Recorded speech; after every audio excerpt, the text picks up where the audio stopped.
So what I see between the release of this and the Biden material is a growing commitment, maybe, to transparency on key issues by the Trump administration, specifically the Bondi Justice Department. And that'd be good to see.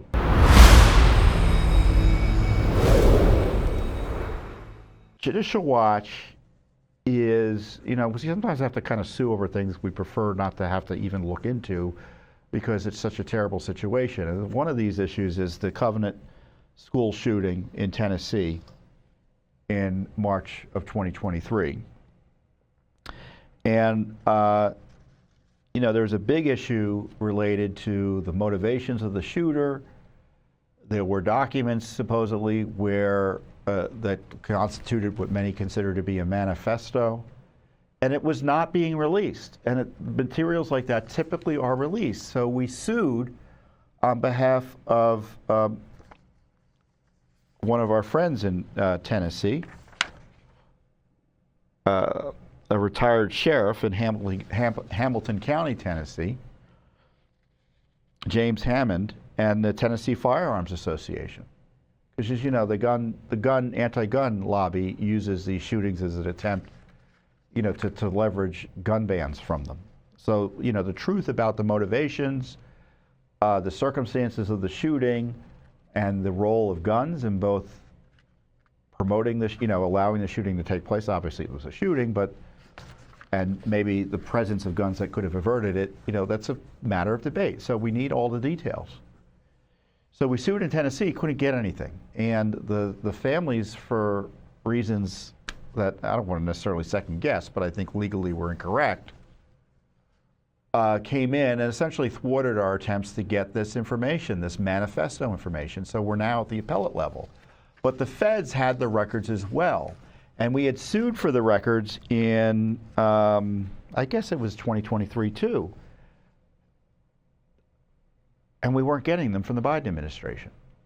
And then we saw that Megyn Kelly had been granted access to them by the Trump administration, which is fine, but she wasn't allowed to publish them. We've been in court for years and they were telling us we couldn't get them. So we went back and said, what's going on here? You said we weren't allowed to see them because there's an ongoing investigation. There is no more ongoing investigation. The shooter's dead for 2 years. What's happening?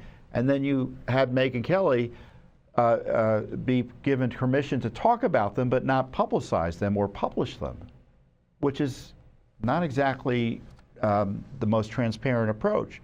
And the feedback we got back was, you're right, Judicial Watch. The senior official in the Justice Department has authorized their release, so we got the documents, or at least parts of the documents, known as the Manifesto of the Tennessee shooter from the FBI. And according to the FBI, they completed the interim review of records subject to our request, and they withheld some information under 7C and F, which is law enforcement. As I recall, privacy is C. I forget what F is. Anyway, so there are appeals related to, there's material in here that's been withheld. I didn't see anything that's we probably end up fighting over, but who knows? But I tell you, this is the first time they've been officially published. There have been leaks of some of the records to Stephen Crowder, who's been doing some good journalism on this. Megyn Kelly was able to talk about them, but this is the first official leak, the first FOIA release of the records. So the first official publication where we can confirm these are the records, right? And they're really terrible to read. And I don't want to go through them individually with you because it's just so awful. And as I say in the release, I try to characterize them generally so you know what's in them.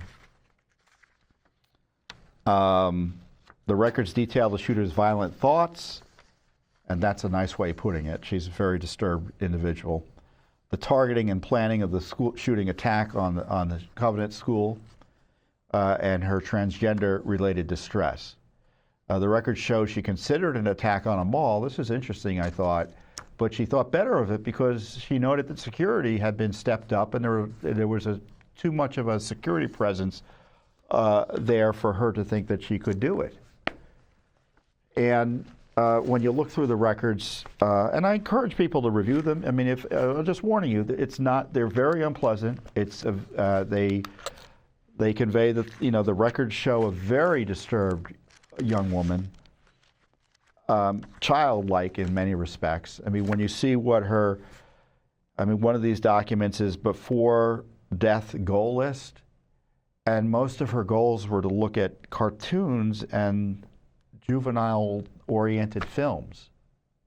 Basically basically the goal list of a young, not an old teenager, but a young teenager. So it's upsetting to see. And then she's got horrible language describing herself, her self-hatred, how she wants to die.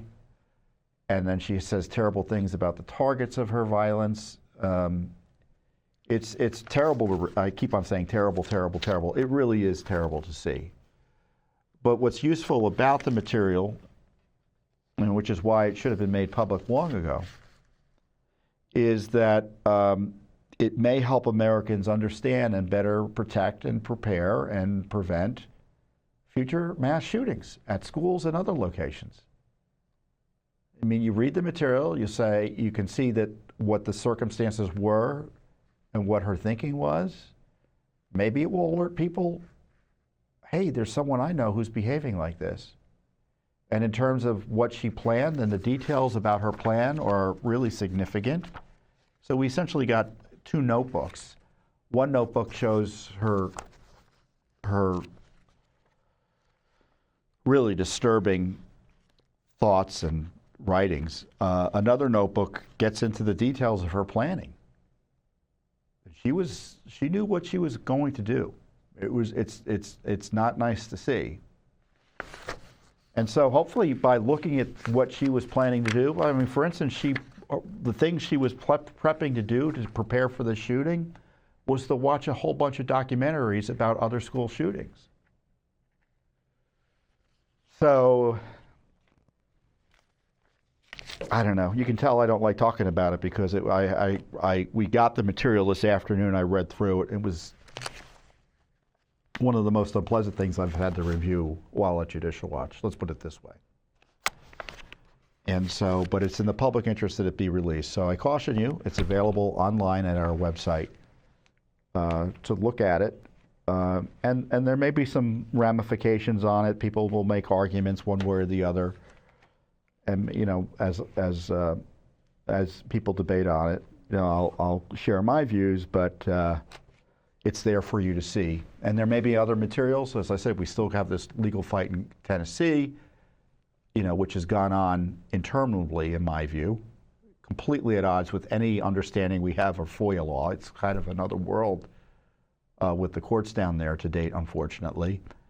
And so I also want to commend, again, the Justice Department, Pam Bondi's Justice Department, for releasing this FBI material.